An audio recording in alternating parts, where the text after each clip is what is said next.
This is Galaxy News Hour Live. सरकारले सुन तस्करीबारे छानबिन गर्न दलहरूबीचको सहमति अनुरूप उच्च स्तरीय छानबिन आयोग गठन गरेको छ। उच्च अदालतका पूर्व न्यायाधीश दिल्लीराम आचार्यको नेतृत्वमा 4 सदस्यीय उच्च स्तरीय छानबिन आयोग गठन गरिएको हो। निकै लामो रस्साकस्सी र संसदीय चरित्रको उपहास हुने गरी भएका अवरोधपछि गठन भएको आयोगले अब सुन तस्करीबारे गहिरो अनुसन्धान गर्नेछ। हुन पनि सुन छिरेको छिरै छ। क्विन्टलमा छिरेको सुन विमानस्थल बाहिर बरामद भएपछि दलहरू बीचमा पुगेको सुन तस्करी विवाद आयोग बनेर सहमतिमा टुङ्गिएको छ। सुन तस्करीमा एक दलले अर्को दलका नेताहरूको संलग्नता देख्ने र त्यही अनुरूप आरोप प्रत्यारोप चल्दा नेपाली राजनीतिमा लाज मर्दो तहमा पनि ओर्लिएको थियो। हुन त सर्पको खुट्टा सर्पले देख्छ भने चाहिँ सुन तस्करीमा पनि दलहरूले एक अर्काको संलग्नता देख्नुलाई नेपाली समाजले अचम्म मानेको छैन। अब आचार्य आयोगले कसरी काम अघि बढाउला र टुङ्ग्याउला भन्ने प्रश्न पनि सुरु भएको छ। अदालतमा विचाराधीन मुद्दाको छानबिन कसरी होला यो प्रश्न एकातिर रहँदा आयोगले बुझाउने प्रतिवेदन र कार्यान्वयनमा पनि विश्वासको प्रश्न उठेको छ। किनभने विश्वास गुमाउने काम सरकारले नै बारम्बार गर्दै आएको छ। यो देशमा आयोग कति बने गनी नसक्नु भएको छ। एउटा दलका कार्यकर्ताले अर्का दलका नेतालाई ढुङ्गा हाने पनि आयोग गठन हुने यो देशमा गठन भएका आयोगले दिएको प्रतिवेदन कार्यान्वयन भएको इतिहास भने कतै भेटिँदैन। नेपालमा गठन भएको आयोगको पछि यो भन्ने शब्द थपिदिए जे हुन्छ आयोगको हैसियत त्यही छ यो देशमा।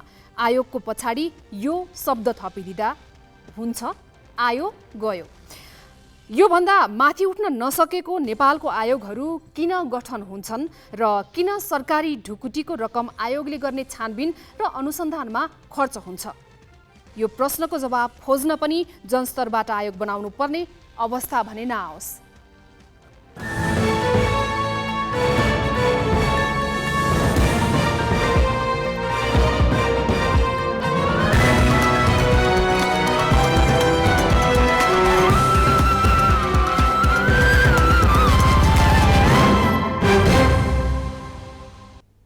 नमस्कार, यो हो गैलेक्सी न्यूज आवर। अब हेडलाइन्स।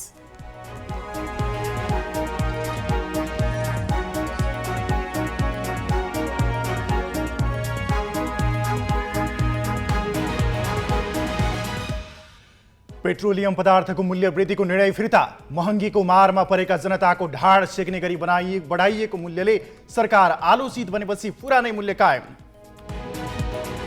सत्तारूढ नेपाली कांग्रेसभित्र सरकारको कार्यशैलीप्रति तीव्र असन्तुष्टि। महामन्त्री थापाले गरे मन्त्री फिर्ता बोलाउने प्रस्ताव, भन्छन् सरकार समाजवादी मोर्चाले चलाओस्। सुन तस्करीबारे अनुसन्धान गर्न बल्ल बन्यो उच्च स्तरीय छानबिन आयोग। अदालतमा विचाराधीन मुद्दामाथिको छानबिन कसरी हुन्छ भन्ने प्रश्न पनि आयोग गठनसँगै उठ्यो। स्पेनको एउटा नाइट क्लबमा भएको आगलागीमा परि कम्तीमा 13 जनाको मृत्यु। केही व्यक्ति अझै सम्पर्कविहीन। मृतकको संख्या बढ्न सक्ने अधिकारीहरूको चिन्ता।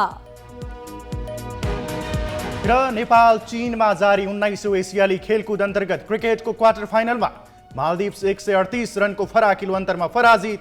अविनाशले लिए 6 विकेट।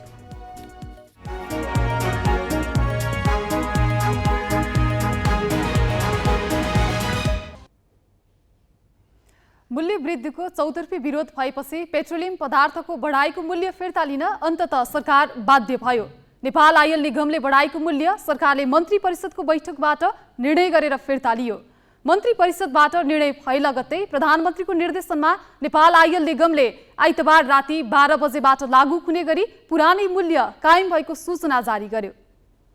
महँगीको चर्को मार खेपिरहेका उपभोक्ता सामु नेपाल आयल निगमले शनिबार रातिदेखि नै एलपी ग्यासमा नै 200 रुपैयाँ बढीले मूल्य वृद्धि गर्यो। उपभोक्ताको चुलो महँगो भइरहेका बेला स्वचालित मूल्य प्रणाली भन्दै निगमले ग्यास सहित पेट्रोलियम पदार्थको मूल्य बढाएपछि त्यसको चौतर्फी विरोध सुरु भइसकेको थियो। सरकार विरुद्ध नै आवाज उठ्न थालेपछि प्रधानमन्त्री पुष्पकमल दाहालले आकस्मिक रूपमा मन्त्री परिषदको बैठक बोलाएर पुरानै मूल्य यथावत राख्ने निर्णय गराए। यो आयल निगमको विषय थियो र यसमा चाहिँ प्रधानमन्त्रीज्यूले निर्देशन गरिसक्नु भएको छ।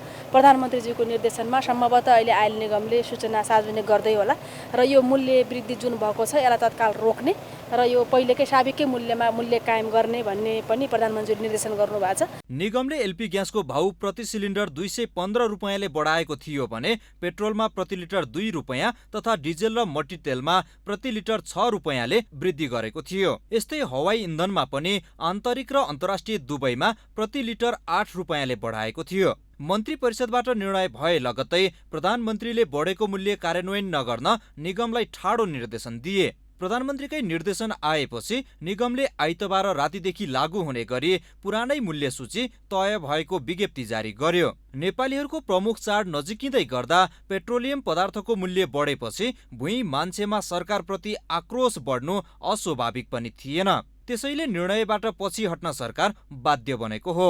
पेट्रोलियम पदार्थको बढेको मूल्य कार्यान्वयन नगर्न निगमलाई निर्देशन दिएको विषय प्रधानमन्त्री दाहालले प्रतिनिधि सभालाई पनि जानकारी गराए। नेपाल आयल निगमले हिजोदेखि लागू हुने गरी पेट्रोलियम पदार्थको मूल्यमा गरेको वृद्धि आसन्न चाडबाड र उपभोक्ता हितलाई पनि ध्यान राखी तत्काल फिर्ता लिन मैले निर्देशन गरे बमोजिम नेपाल आयल निगमले सो मूल्य वृद्धिको निर्णय फिर्ता लिई पुरानै मूल्य कायम गरेको छ। स्वचालित मूल्य लागू गरेको दाबी गर्ने निगमको भूमिकामाथि पटक पटक प्रश्न उठ्ने गरेको छ। भारतीय आयल कर्पोरेसन आइओसीसँग खरिद गरेको मूल्यमा अन्य विभिन्न शीर्षकका कर थपेर उपभोक्ताको चुल्हो महँगो बनाएको सरकार थोरै मूल्य वृद्धि हुँदा स्वचालित प्रणाली भन्दै उम्कने गरेको थियो। एकैपटक ठूलो अङ्कमा मूल्य वृद्धि गरेपछि भने निर्णयबाट पछि हट्न सरकार बाध्य भयो।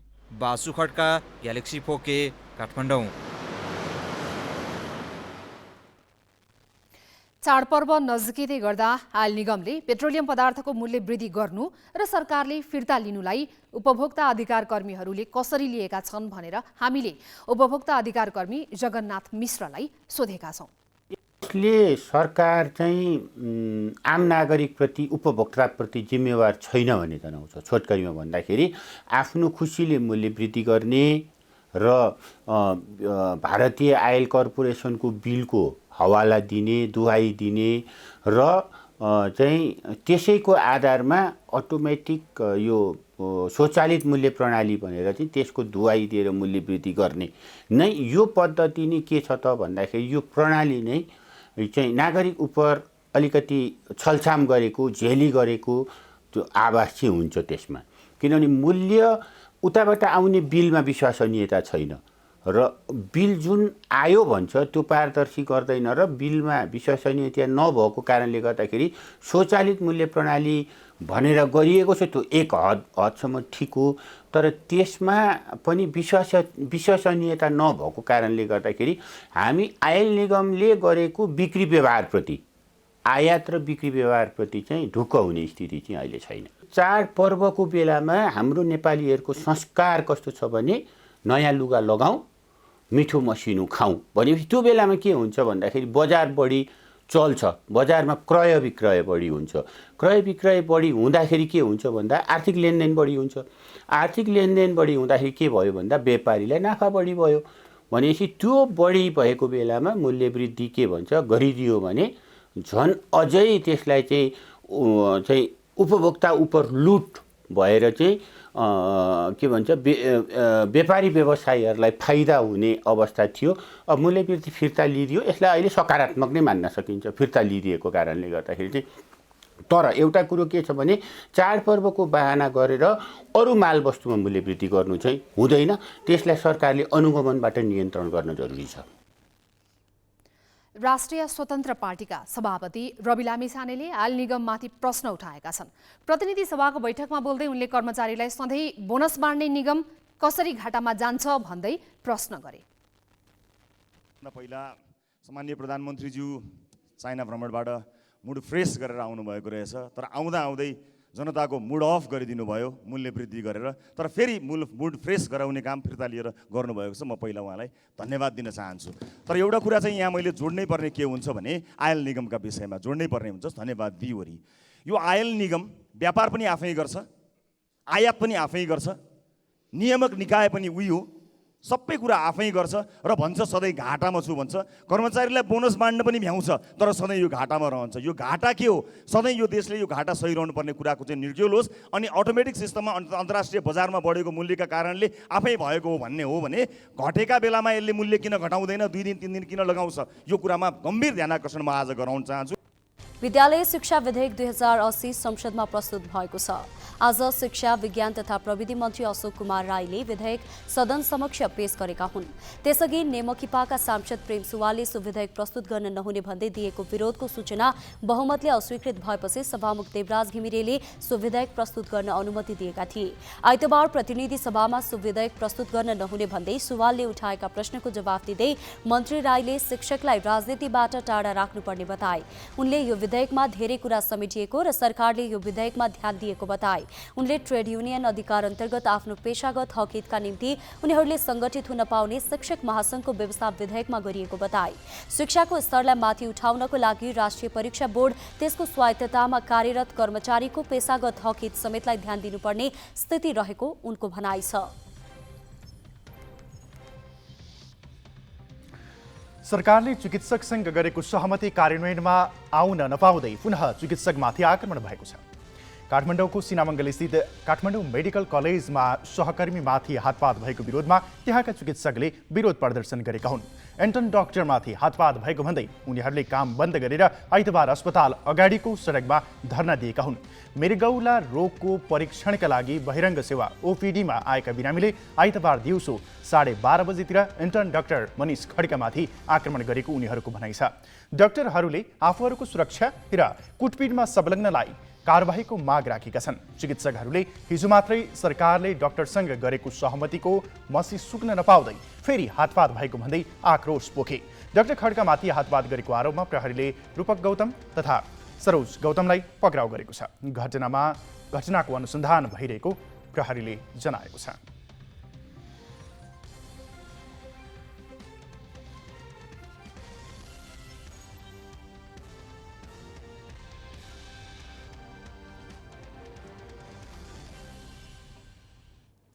बाँकी प्रसङ्ग स्मृति मल्लबाट।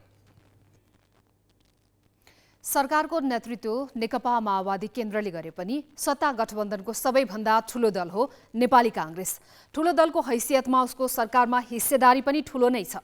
9 मन्त्री सरकारमा पठाएको नेपाली कांग्रेसको संस्थापन इतर पक्ष भने सरकारका कामप्रति सन्तुष्ट रहेको देखिँदैन। पार्टीभित्रको विवाद अब सरकारमा पनि देखिन थालेको छ। कांग्रेस महामन्त्री गगन थापाले सरकारको कामप्रति असन्तुष्टि जनाउँदै पार्टीको तर्फबाट सरकारमा सामेल भएका मन्त्री नै फिर्ता बोलाउने प्रस्ताव गरेका छन्। सत्ता गठबन्धनमा आबद्ध रहेका दलहरूले कांग्रेसलाई बाहिर राखेर समाजवादी मोर्चा बनाउँदा नै नेपाली कांग्रेसमा त्यसको विरोध भएको थियो। त्यसबेला नै सरकारमा कांग्रेस बस्नुको औचित्यमा कतिपय नेताले प्रश्न उठाए पनि त्यसबेला त्यो विषय थामथुम पारिएको थियो। तर अहिले भने कांग्रेस महामन्त्री गगन थापाले पार्टीबाट सरकारमा सहभागी भएका मन्त्रीहरूलाई फिर्ता बोलाएर फ्लोरबाटै अहिलेको सरकारलाई समर्थन गरेर बस्नुपर्ने प्रस्ताव गरेका छन्। कांग्रेस रूपान्तरण अभियान बागमती प्रदेशले आइतबार राष्ट्रिय सभागृहमा गरेको कार्यक्रममा बोल्दै थापाले अबको केही समय समाजवादी मोर्चालाई मात्र चलाउन दिने बारे बहसको प्रस्ताव गरेका हुन्। माओवादी, जसपा अनि हाम्रो समाजवादी माधव नेपालजीको पार्टी उहाँहरूले मिलेर समाजवादी मोर्चा बनाउनु भएको छ। म त के प्रस्ताव गर्न चाहन्छु, गर्छु नै हो, छलफल गरौँ। प्रस्ताव भने यसरी सुरु हुने हो। यो 2-2.5 वर्ष उहाँहरूले सरकार चलाउने भन्ने कुरा छ अहिले। किन पहिला प्रचण्डजी प्रधानमन्त्री बन्ने, त्यसपछि माधव नेपाल बन्ने भन्ने छ। उहाँहरूको एउटै मोर्चा समाजवादी मोर्चा पार्टी नै एउटै बनाउने भन्नुभएको छ। मलाई लाग्छ कि यो कांग्रेसको मन्त्रीहरू सबै फिर्ता बोलाउँ र यो 2-2.5 वर्ष उहाँहरूले एक्लै चलाउन दिउँ। हामी फ्लोरबाट समर्थन गरौँ। उहाँहरूले बेला बेलामा के भन्नुहुन्छ भने सुशासन हामीले एकदम ल्याउन खोजेका थियौँ, हामीलाई मन्त्रीजीहरूले भन्न थाल्नुभयो। अस्ति हामीले सुन्यौँ केन्द्र समितिको बैठकमा, होइन? थाहा पाउनु पऱ्यो नि, देशले पनि थाहा पाउनु पऱ्यो, जनताले थाहा पाउनु पऱ्यो। यो 2-2.5 वर्ष मोर्चालाई चलाउन दिउँ। ल, प्रचण्डजी प्रधानमन्त्री हुने कि माधव नेपाल हुने, उहाँहरू हुनुहुन्छ। हामी फ्लोरबाट समर्थन गर्ने, एक तलमाथि नगर्ने। हामीले जहाँ हाम्रो असहमति जनाउने, जहाँ सहमति जनाउने, सहमति जनाउने उहाँले चलाउनुहुन्छ। त्यसपछिको 2-2.5 वर्ष काङ्ग्रेसले चलाउन पाउनुपर्छ। काङ्ग्रेसले एक्लै चलाउँछ। त्यो एक्लै चलाउँदै गर्दाको जस भयो भने काङ्ग्रेसले लिन्छ, अपजस भयो भने काङ्ग्रेसले लिन्छ। महामन्त्री थापाले कोशीमा पनि माओवादीलाई सरकार चलाउन दिए हुने बताए। यस्तै केन्द्रीय सदस्य प्रदीप पौडेलले महँगी निरन्तर बढिरहने हो भने सरकारमा बसिराख्नु जरुरी नहुने बताए। पार्टी सरकारमा भएमा के गरिनेछ भनेर उल्लेख गरेको बताउँदै यदि काम नगर्ने हो भने पुष्पकमल दाहाल नेतृत्वको सरकारलाई दिएको समर्थन फिर्ता लिन्छु भनेर नेतृत्वले भन्न सक्नुपर्ने उनको तर्क थियो। सत्तामा बसेर महँगी बढ्ने, पेट्रोलियम पदार्थको ग्यासको मूल्य बढिरहने, जनताको ढाड सेकिरहने हो भने त्यो सत्तामा बस्न कुनै जरुरी छैन। 2084 को चुनावको चिन्ता गरेको हो भने कि त सत्ता छोडौँ कि त सत्तामा बसेर जनताको पक्षमा काम गरौँ। कुनै केही व्यक्तिहरूलाई मन्त्री बनाउनका निम्ति हामी सत्तामा गइरहन जरुरी छैन। जनताको पक्षमा काम हुनु पर्यो, म जानुपर्छ भन्ने होइन। मेरो गएको साथीले जनताको पक्षमा काम गर्नु पर्यो, जनताको पक्षमा काम गरेर पार्टीलाई लोकप्रिय बनाउनु पर्यो। 84 सालको निर्वाचनमा मेरो पार्टी सरकारमा थियो, मेरो पार्टीको साथी सरकारमा थियो। पार्टी सरकारमा भएको कारणले देशमा यस्ता यस्ता कामहरू भए। यो काम पुरा भयो, यो काम बाँकी छ। पुरा भएका जस्तै अरू काम गर्नका निम्ति बाँकी रहेका काम पुरा गर्नका निम्ति हामीलाई फेरि सत्तामा पुर्याइदेऊ भनेर भन्न पाउने स्थिति निर्माण हुनु पर्यो। सरकारमा सहभागी हुँदादेखि नै पार्टीमा तीव्र विवाद रहँदै आएको थियो। पछिल्लो समय संस्थापन इतरको नेतृत्व गरिरहेका शेखर कोइरालाले सरकार परिवर्तनलाई पहिलो प्राथमिकता राख्दै आफ्ना अभिव्यक्ति राख्दै आएका छन्। सत्ता गठबन्धनको मुख्य दलका महामन्त्रीले नै आफ्ना मन्त्री फिर्ता बोलाउने प्रस्ताव गरेपछि सरकार सङ्कटमा त छैन भन्ने बहस पनि सुरु भएको छ। क्यामेरामा सञ्जय घिम्रेका साथ अङ्गराज नेउपाने, ग्यालेक्सी फोके, काठमाडौँ। नेपाली काङ्ग्रेसभित्रको एक समूह रूपान्तरणको नारा दिँदै देशव्यापी अभियानमा छ। पार्टीमा रूपान्तरणको नारा दिँदै देशव्यापी अभियान सञ्चालन गरे पनि उसले संस्थापन इतरका नेताहरूलाई आफ्ना कार्यक्रममा पहिलो प्राथमिकतामा राख्ने गरेको छ। रूपान्तरण अभियानको मञ्चबाट नै संस्थापन इतर पक्षका नेता कार्यकर्ताले सभापति शेरबहादुर देउवालाई निशानामा राख्ने गरेका छन्। महामन्त्री गगन थापाले सरकारमा सहभागी भएका मन्त्रीलाई फिर्ता बोलाउने प्रस्ताव गरेको मञ्चबाट संस्थापन इतर पक्षका नेता कार्यकर्ताले सभापति देउवाको कार्यशैली नसचिए विद्रोह गर्ने बताएका छन्। अस्तित्वलाई स्वीकार गर्ने सहअस्तित्व भनेको सहसम्मान हो, एकले अर्कोलाई सम्मान गर्ने काम हो। तर त्यो सम्मानको बावजुद मैले जे भन्नु त्यही ठिक हो, त्यसलाई मान्नुपर्छ भन्ने प्रवृत्तिलाई घुँडा टेक्ने प्रवृत्ति कायरतावादी प्रवृत्ति हो भनेर हरेक कार्यकर्ताले नदिने परिवर्तन आउँदैन। अहिले कहिलेकाहीँ हामीलाई साथीहरूले भन्छन्, प्राध्यापक बुद्धिजीवी साथीहरू, होइन अर्जुन, तिमीहरूको पार्टी त मरेका नेताहरूले बचाएको, तिमीहरूको मात्रै अनुहार हेर्ने हो भने त्यो पार्टीले भन्दा नि गएको जुरेको हुन्छ भन्दाखेरि हामीले के दिन सक्छौँ। 11 वर्ष भइसक्यो नेपाल प्रदेशको चाहिँ केन्द्रीय अधिवेशन हुन नसकेको।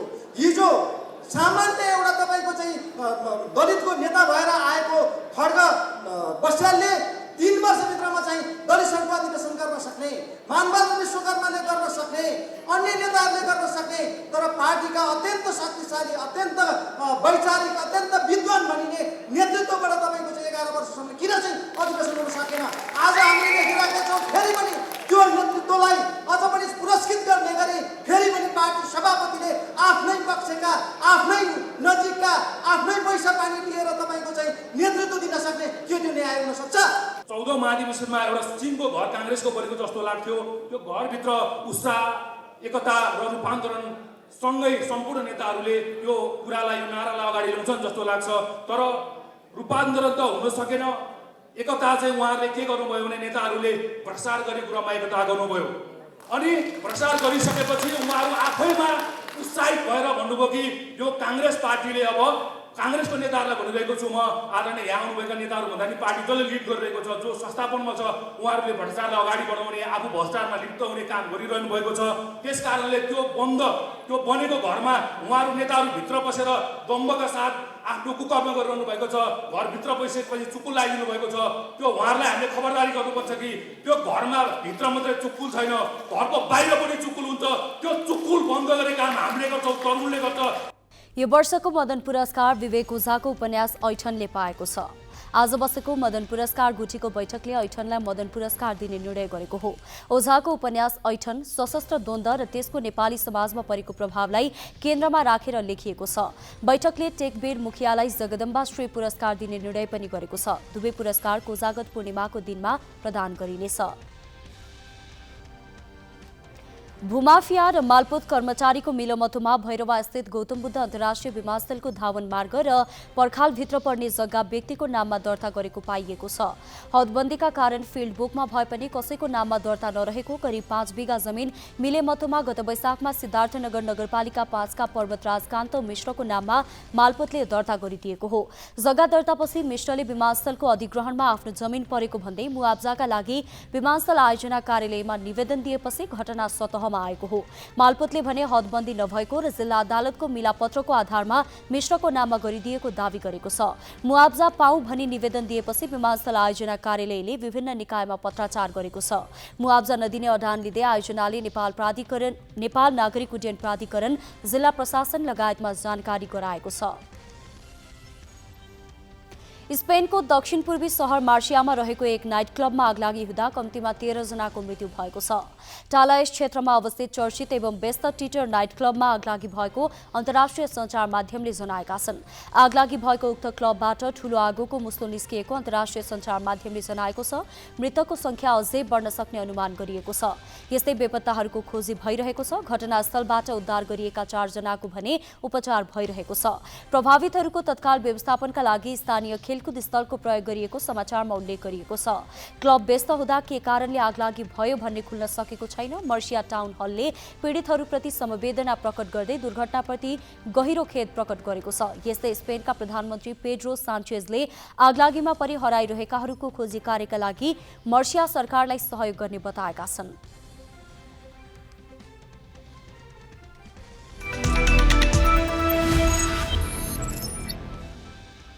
नेपाल चीनमा जारी 19औं एसियाली खेलकुद अन्तर्गत क्रिकेटको क्वार्टर फाइनलमा प्रवेश गरेको छ। लीग चरणको अन्तिम खेलमा मालदिप्सलाई 138 रनले पराजित गर्दै नेपाल 4 अङ्कमा समूह A को विजेता बन्दै क्वार्टर फाइनलमा प्रवेश गरेको हो। क्वार्टर फाइनलमा नेपालले अब भारत, पाकिस्तान, श्रीलङ्का र बङ्गलादेश मध्ये एक टोलीसँग प्रतिस्पर्धा गर्नेछ। लीग चरणबाट समूह विजेता 3 र उत्कृष्ट उपविजेता 1 टोलीले क्वार्टर फाइनलमा स्थान बनाउनेछन्। आज भएको खेलमा नेपालले दिएको 213 रनको लक्ष्य पछ्याएको मालदिप्स निर्धारित ओभर सकिन 2 बल बाँकी छँदै 74 रनमा अल आउट भयो। मालदिप्सलाई सस्तैमा समेट्न अविनाश बोहराले 6 विकेट लिए। सन्दीप लामिछाने, सोमपाल कामी, कुशल भुर्तेल र गुलसन झाको नाममा 1-1 विकेट रह्यो। अविनाश T20 आईमा 6 विकेट लिने पहिलो नेपाली बलर हुन्। यसअघि सन्दीप लामिछाने र करण केसीले समान 5-5 विकेट लिएका थिए। यसअघि टस जितेर पहिला ब्याटिङ गरेको नेपालले निर्धारित ओभरमा 7 विकेट गुमाएर 212 रनको उच्च योगफल तयार पारेको थियो। नेपालका लागि कप्तान रोहित पौडेलले 27 बलमा 3 चौका र 3 छक्का सहित सर्वाधिक 52 र कुशल मल्लले 20 बलमा 3 चौका र 3 छक्का सहित नट आउट 47 रन बनाए। यस्तै कुशल भुर्तेल र गुलसन झाले समान 35 रनको योगदान गरे। 1 वर्षपछि राष्ट्रिय टोलीमा फर्किएका विनोद भण्डारीले 13 रन बनाए। मालदिप्सका बदिउ इस्माइल नवाजले सर्वाधिक 3 विकेट लिए। नेपालले आफ्नो पहिलो खेलमा मङ्गोलियामाथि कीर्तिमानी 273 रनको जित निकालेको थियो।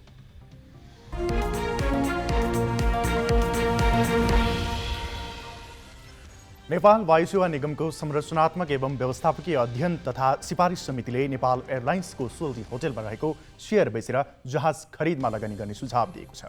पूर्व गभर्नर दिपेन्द्र बहादुर छेत्री संयोजक रहेको 5 सदस्यीय समितिले आइतबार संस्कृति, पर्यटन तथा नागरिक उड्डयन मन्त्री सुदन किराँतीलाई आफ्नो प्रतिवेदन बुझाएको छ। प्रतिवेदनले स्रोतको जोहो गर्न सोल्टी होटलमा रहेको सेयर बिक्री गरेर जहाज किन्न सिफारिस गरेको हो।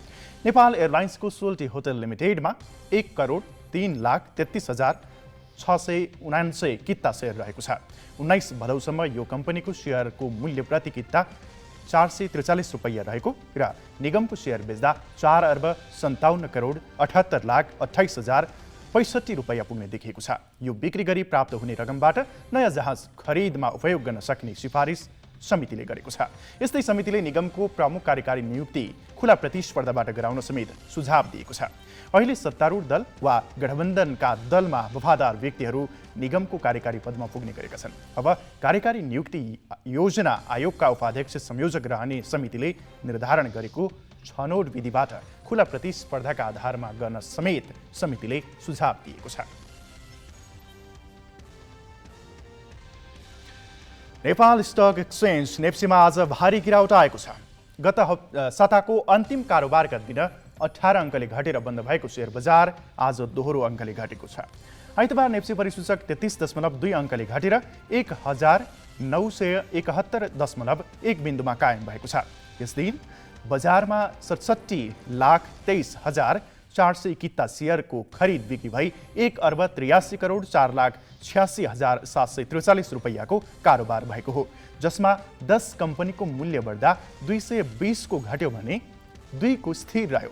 हाइड्रो पावर उपसमूह सबैभन्दा धेरै 3.3% घट्यो।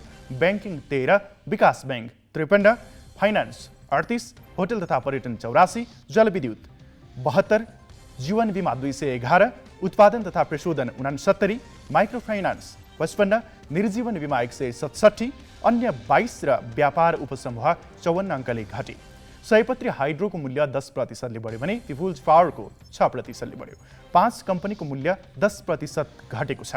Offer Hewa Khola, Asian hydro power, Manakamana engineering hydro power, citizens life insurance र मेन्चियाम हाइड्रो पावरको मूल्य 10% घटेको छ।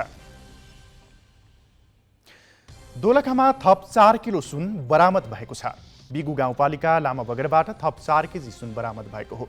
आइतबार दिउँसो फरार रहेका अन्दाजी 27 वर्षीय अशोक मगरको घर नजिकै रहेको ठुलो ढुङ्गामाथि झारले छोपेर राखेको अवस्थामा थप 4 केजी सुन बरामद भएको जिल्ला प्रहरी कार्यालय दोलखाले जनाएको छ। 4 दिनमा दोलखाको लामा बगरमा 11 केजी सुन बरामद भएको छ। यसअघि बिगु गाउँपालिका 3 जामुनेकी सीता तामाङको घरबाट 4 केजी र 3 केजी गरी 2 पटक 7 किलो बरामद भएको थियो। 7 केजी सुन बरामद भए तापनि अझै सुन लुकाएको आशंका गरिएको छ। प्रहरीले लामा बगरका केही व्यक्तिहरूलाई अनुसन्धानका लागि नियन्त्रणमा लिँदै तारिकमा समेत छाडेको छ। 1 हप्ता अघि दोलखासँग सिमाना जोडिएको चीनको रोङजिङ नाका सञ्चालनमा आएको थियो। अवैध सुन तस्करीमा यस अघि नै प्रहरीको खोजीको सूचीमा रहेकै चीनिया नागरिकले दोलखाकै पैदल नाका दुरुपयोग गरी सुन तस्करी गरेको तथ्य फेला पारेको छ।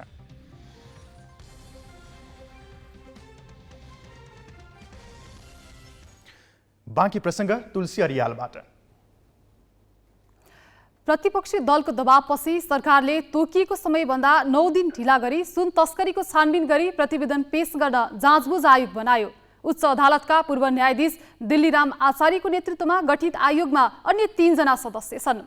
क्षेत्राधिकार र कार्यादेशका बारेमा सहमति हुन नसक्दा असोज 5 गते आयोग गठन हुन सकेको थिएन। आयोग गठनको विषय उठाएर एमाले संसद अवरुद्ध गर्ने तयारी गरेपछि दलीय सहमति गरेर सरकारले 3 महिनाको समय अवधि दिएर आयोग बनाएको हो। प्रधानमन्त्री मुलुक बाहिर रहेकै बेला असोज 5 गते सुन तस्करी प्रकरणको छानबिन गर्न उच्चस्तरीय आयोग बनाउने विषयमा गृह मन्त्रालयमा छलफल भयो। तर क्षेत्राधिकार र कार्यदिशाका बारेमा सहमति हुन नसकेपछि आयोग गठनको प्रक्रियाले सार्थकता पाउन सकेन। भदौ 6 गतेको सहमति अनुसार आयोग नबनेपछि एमाले पुनः संसद अवरुद्ध बनाउने तयारीमा जुटेको थियो। प्रमुख प्रतिपक्षी दलले आइतबारको प्रतिनिधि सभा बैठक चल्न नदिने संकेत गरेपछि प्रधानमन्त्री पुष्पकमल दाहालले सहमतिका लागि सर्वदलीय बैठक बोलाए। बालुवाटारमा बसेको बैठकले आयोगको क्षेत्राधिकार र कार्यदिशामा सहमति जुटाएको थियो। सरकार र दलहरूको बीचमा एउटा सहमति भयो भदौ 6 गते उच्च स्तरीय छानबिन समिति बनाउने। तर त्यो छानबिन समिति असोज 5 गते बनाएर त्यसै दिनदेखि कार्य प्रारम्भ गर्ने भन्ने थियो। असोजको 5 गते टर्यो, आयोग बनेन। त्यसमा विभिन्न प्रश्नहरू सृजना भयो। हामीले पनि गर्यौँ, सरकारले यस बीचमा केही छलफलको प्रक्रियाहरूलाई पनि आरम्भ गर्यो। तथापि पनि ढिलो भए पनि सरकार उच्च स्तरीय छानबिन समिति निर्माण गर्ने र उपयुक्त कार्यादेश तय गर्ने यो तहमा पुगेको छ। उच्च अदालतको पूर्व न्यायाधीशको नेतृत्वमा 3 सदस्यीय कार्यदल बन्नेछ, आयोग बन्नेछ। त्यो आयोगले 3 महिनाभित्रमा आफ्नो कार्य सम्पन्न गर्नेछ। त्यो आयोगको कार्य आयोग आजै घोषणा हुनेछ। त्यो आयोग 1 बजेको हाउसको बैठकभन्दा पहिला सरकारले क्याबिनेटको बैठक बसेर गर्ने र आजदेखि कार्य प्रारम्भ हुने त्यो अवस्था बनेको छ। बालुवाटारमा भएको सहमति अनुसार आइतबार दिउँसो प्रतिनिधि सभा बैठक बस्नु अघि सिंहदरबारमा मन्त्री परिषद बैठक बस्यो। सोही बैठकले आयोगका पदाधिकारी टुङ्ग्यायो। सुनको अवैध पैठारी तस्करीको नियन्त्रण गर्न सुझाव सहितको प्रतिवेदन पेश गर्न जाँचबुझ आयोग गठन गर्ने भन्ने हाम्रो जुन निर्णय थियो त्यो निर्णय अनुरूप पूर्व न्यायाधीश उच्च अदालतका पूर्व न्यायाधीश डिल्लीराम आचार्यको संयोजकत्वमा 4 सदस्यीय यो आयोग गठन भएको छ। यसमा हाम्रो किशोरजङ थापा हुनुहुन्छ एकजना, किशोरजङ कार्की हुनुहुन्छ एकजना सदस्य अर्थविज्ञको रूपमा, प्रेमराज जोशी गृहसँग सम्बन्धित हुनुहुन्छ र अर्को सहकुल थापा। 4 सदस्यको जाँचबुझ आयोग गठन भएको छ र यसलाई एउटा टिओआरमा सबै कुरामा सहमति गरेर आवश्यक हुने गरेर उहाँले एउटा नियन्त्रण गर्नको निम्ति व्यवस्थित प्रतिवेदन सरकारलाई सिफारिस गर्नुहुनेछ भन्ने सरकारको अपेक्षा छ। सुन तस्करीको विषयमा छानबिन गरे पनि कुन घटनाको छानबिन गर्ने भनेर स्पष्ट हुन सकेको थिएन। अब भने दलीय सहमतिले के छानबिन गर्ने भन्ने स्पष्ट पारिसकेको छ। फौजदारी विषयमा दलहरूले नै सहमति गरिसकेपछि छानबिन गरी प्रतिवेदन दिन आयोगलाई पनि सहज हुनेछ। सरकारले आयोग बनाएको विषय प्रधानमन्त्री दाहालले आइतबार नै संसदलाई पनि जानकारी दिए। सुनको अवैध पैठारी तस्करी नियन्त्रणका लागि सुझाव सहितको प्रतिवेदन पेश गर्न जाँचबुझ आयोग ऐन 2026 को दफा 3 को उपदफा 2 बमोजिम उच्च अदालतका पूर्व न्यायाधीश श्री डिल्लीराज आचार्यको अध्यक्षतामा पूर्व प्रहरी अतिरिक्त महानिरीक्षक श्री सहकुल बहादुर थापा, पूर्व सहसचिव श्री किशोरजङ कार्की र पूर्व सहसचिव श्री प्रेमराज जोशी रहेको जाँचबुझ आयोग गठन गर्ने निर्णय भएको छ। करिब 61 किलो सुन तस्करी प्रकरणको मुद्दा काठमाडौँ जिल्ला अदालतमा चलिरहेको छ। अदालतमा प्रक्रियामा रहेको फौजदारी मुद्दामा छानबिन गर्न राजनीतिक सहमतिमा गठन भएको आयोगले कसरी अनुसन्धान गर्छ त्यो भने हेर्न बाँकी छ। यति मात्र नभई यसअघि विभिन्न समयमा विभिन्न विषयवस्तुमा छानबिन गर्न बनेका आयोगले बुझाएका प्रतिवेदन कति कार्यान्वयन भएनन् भने कति त गुपचुप थन्काइएको छ। यो आयोग पनि सरकारका लागि हात्तीको देखाउने दाँत जस्तो नबनोस्। बासु खड्का, ग्यालेक्सी फोके, काठमाडौँ। पशुपतिको शिवलिङ्गको गर्भगृहमा सुनको जलहरी राख्दा 1 किलो 400 ग्राम सुन हिनामिना भएको ठहरसहित संलग्न उपर कारबाही माग गर्दै अख्तियार दुरुपयोग अनुसन्धान आयोगले मुद्दा दायर गरेको छ।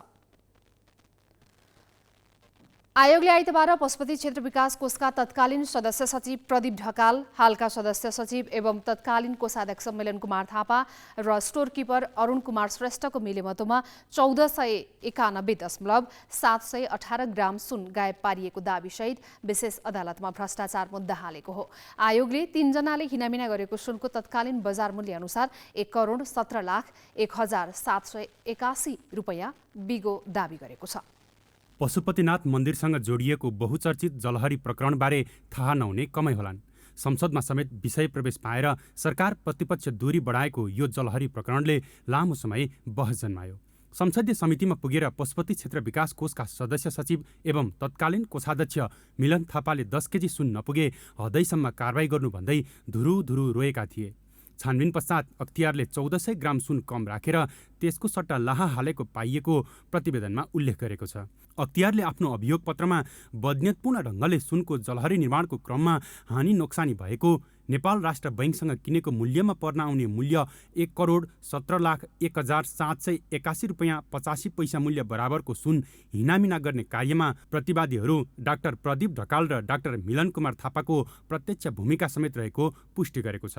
अख्तियारले सुनको जलहरी बनाउँदा विज्ञ मार्फत गर्नुपर्ने काममा त्यसो नगरेको, शुद्ध सुनको परिमाण कम देखिएको, मुजुल्कामा कैफियत देखिएको, टुक्रा टुक्री सुनको हिसाब नराखिएको, पछि मुजुल्कामा थप वाक्यांश थपी बदनियत राखिएको, सुनको हिनामिना गर्ने नियतका साथ मिश्रण सुनको मात्रा घटाई तामा र चाँदीको मात्रा बढाइएको, जलहरी निर्माणकै क्रममा बदनियतपूर्वक काम थालिएको, सुनको उचित हिसाब नराखेको, बिना मुजुल्का गैर जिम्मेवार तवरले काम गरेको, पशुपतिमा सुनको जलहरी लगाउने कार्यमा अन्य दाताहरूबाट प्राप्त सुन, चाँदी, तामा समेतको अभिलेख पारदर्शी रूपमा नराखेको लगायतको कैफियत देखाई अभियोग पत्र दायर गरेको हो।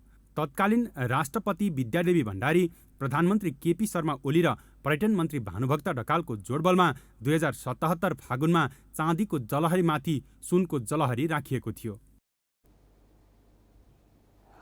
विराटनगरमा जारी नेकपा एमालेको कोशी प्रदेश कमिटी चयन गर्न अझै निर्वाचन हुन सकेको छैन। नेतृत्वका आकांक्षीबीच सहमति जुट्न नसक्दा अझै निर्वाचन सुरु हुन नसकेको हो। अध्यक्षका लागि केन्द्रीय सदस्य विनोद ढकाल र पूर्व प्रतिनिधि सभा सदस्य घनश्याम खतिवडा बीच प्रतिस्पर्धा हुने भएको छ। नेकपा एमालेको कोशी प्रदेशको नेतृत्वका लागि घनश्याम खतिवडा र विनोद ढकाल चुनावी मैदानमा छन्। आइतबार साँझसम्म दुवैलाई सहमतिका लागि मनाउने प्रयास असफल भएपछि चुनाव हुने निश्चित भएको हो। शीर्ष नेतृत्वले आइतबार साँझसम्म सहमति जुटाउन नसक्दा दुवै उम्मेद्वारले भने आइतबार राति नै चुनाव सुरु गर्ने सहमति गरिसकेका छन्। नेतृत्वले भने मतपत्र छपाईको ढिलाइ देखाएर सहमति जुटाउने प्रयत्न गरिरहेको कार्यकर्ताको बुझाइ छ। प्रदेश नेतृत्व हाँक्ने दाउमा रहेका खतिवडा र ढकालबीच 1 दशकपछि चुनावी प्रतिस्पर्धा हुन लागेको हो। दुवै 1 दशक अघि नेकपा एमाले मोरङ जिल्ला अधिवेशनमा आम्ने सामने भएकामा ढकालले बाजी मारेका थिए।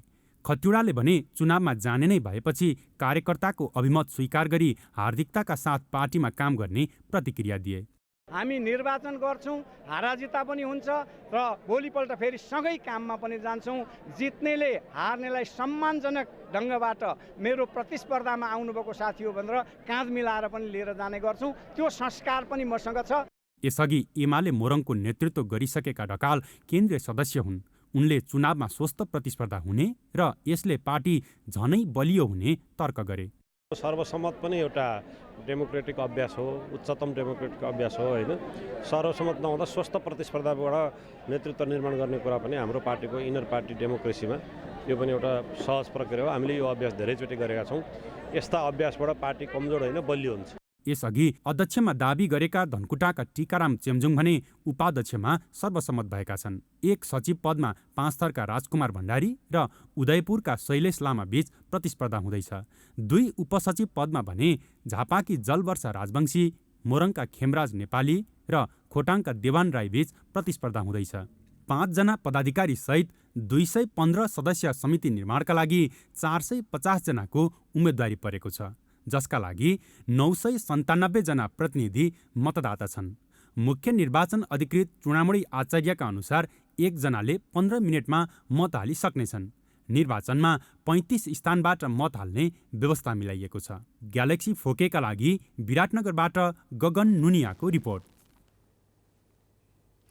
नेकपा माओवादी केन्द्रले भू राजनीतिक अवस्थाले गर्दा देशको अवस्था पेचिलो बन्दै गएको बताएको छ। आइतबार पार्टी केन्द्रीय कार्यालय पेरिस डाँडामा आयोजित पत्रकार सम्मेलनमा पार्टीका उपाध्यक्ष एवं पूर्व सभामुख अग्निप्रसाद सापकोटाले भू राजनीतिक अवस्थाले देश पेचिलो र जटिल अवस्थामा रहेको बताएका हुन्। उनले सबै मिलेर मेहनत गरे समस्या समाधान हुने बताए। उपाध्यक्ष सापकोटाले अहिले चुनौती भन्दा पनि बढी सम्भावना रहेको उल्लेख गर्दै चुनौतीमै सम्भावनाका ढोका खुल्ने जिकिर गरे। उनले पार्टीले पछिल्लो समय देशमा आँधीबेहरी सृजना गरेको उल्लेख गर्दै माओवादीको सुदृढीकरण अभियान पनि सफल हुँदै गएको दावी गरे।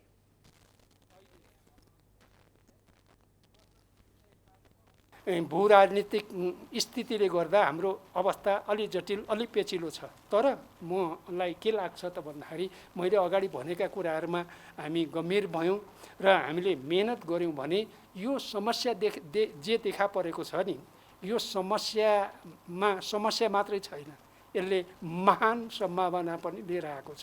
त्यो महान सम्भावना पनि हाम्रो अगाडि छ।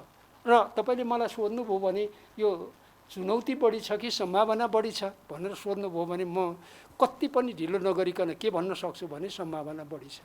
यस्तै बेलामा ढोकाहरू खुल्छन्। नेकपा माओवादी केन्द्रले प्रधानमन्त्री समेत रहेका पार्टी अध्यक्ष पुष्पकमल दाहालको चीन भ्रमणले दुई देशबीचको सम्बन्धमा नयाँ आयाम थपिएको दावी गरेको छ।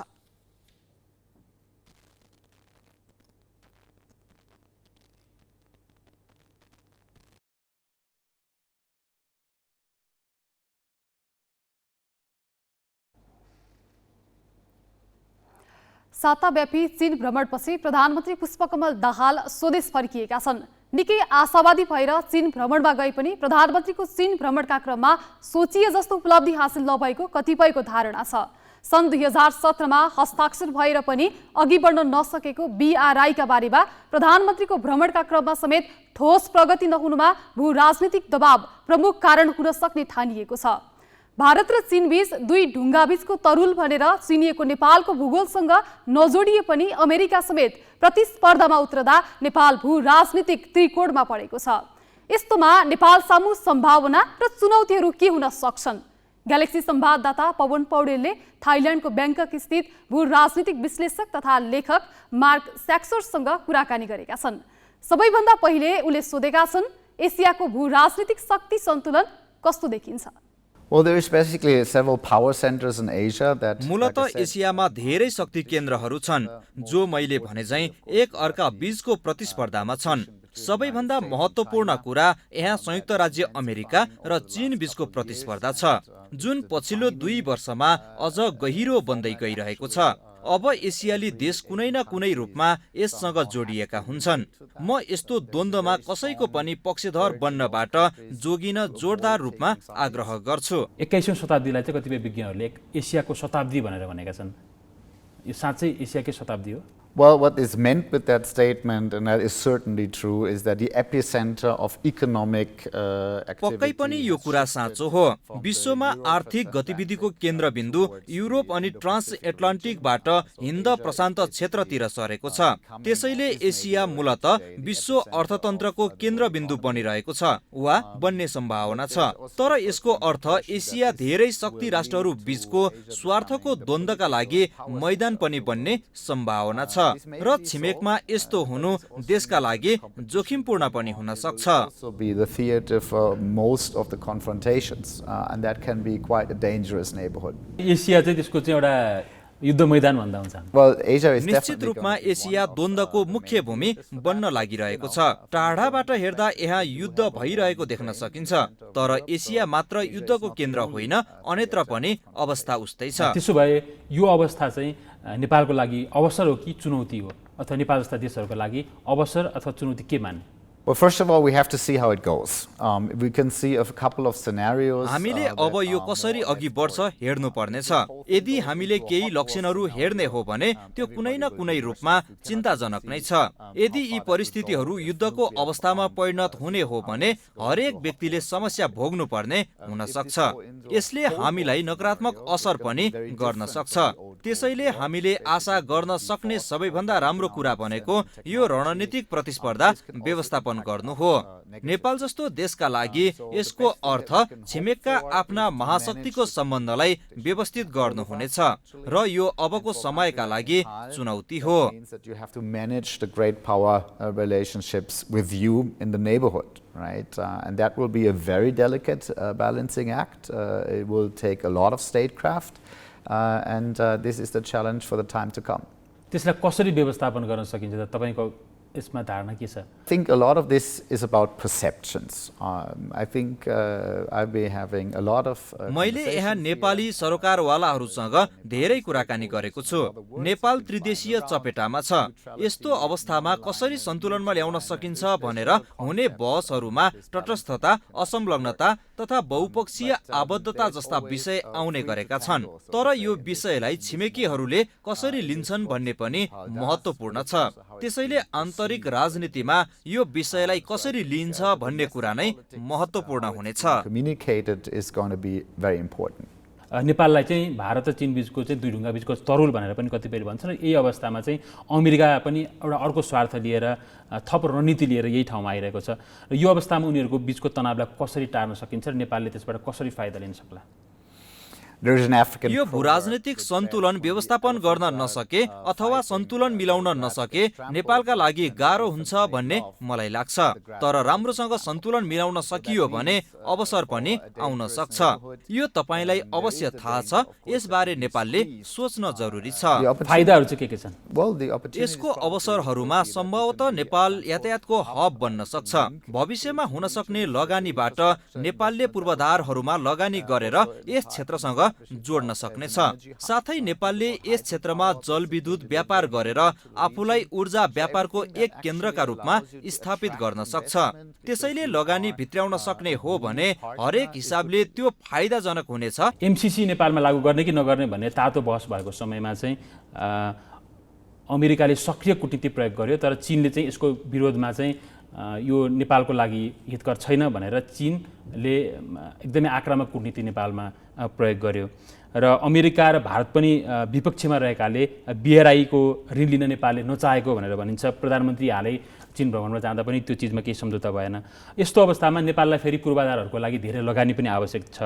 यो अवस्थामा नेपाललाई तपाईको सुझाव के छ? यो भू राजनीतिमा नेपालले कसरी फाइदा लिन सक्ला?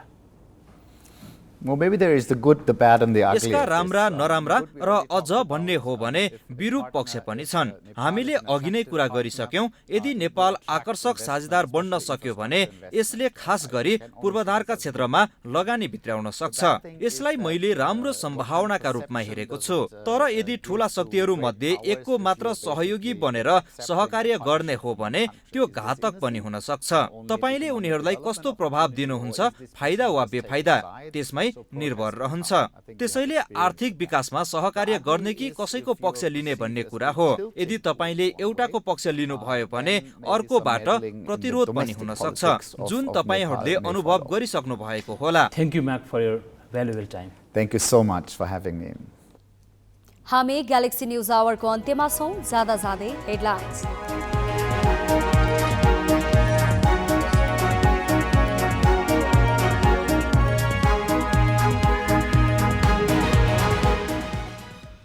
पेट्रोलियम पदार्थको मूल्य वृद्धिको निर्णय फिर्ता। महँगीको मारमा परेका जनताको ढाड सेक्ने गरी बढाइएको मूल्यले सरकार आलोचित बनेपछि पुरानै मूल्य कायम। सत्तारूढ नेपाली कांग्रेसभित्र सरकारको कार्यशैलीप्रति तीव्र असन्तुष्टि। महामन्त्री थापाले गरे मन्त्री फिर्ता बोलाउने प्रस्ताव, भन्छन् सरकार समाजवादी मोर्चाले चलाओस्। सुन तस्करीबारे अनुसन्धान गर्न बल्ल बने उच्च स्तरीय छानबिन आयोग। अदालतमा विचाराधीन मुद्दामाथिको छानबिन कसरी हुन्छ भन्ने प्रश्न पनि आयोग गठनसँगै उठ्यो।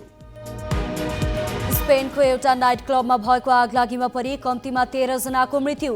केही व्यक्ति अझै सम्पर्कविहीन। मृतकको संख्या बढ्न सक्ने अधिकारीहरूको चिन्ता। र नेपाल चीनमा जारी 19औं एसियाली खेलकुद अन्तर्गत क्रिकेटको क्वार्टर फाइनलमा मालदिभ्स 138 रनको फराकिलो अन्तरमा पराजित। अविनाशले लिए 6 विकेट।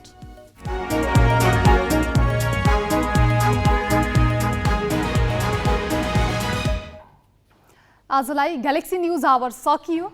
नमस्ते।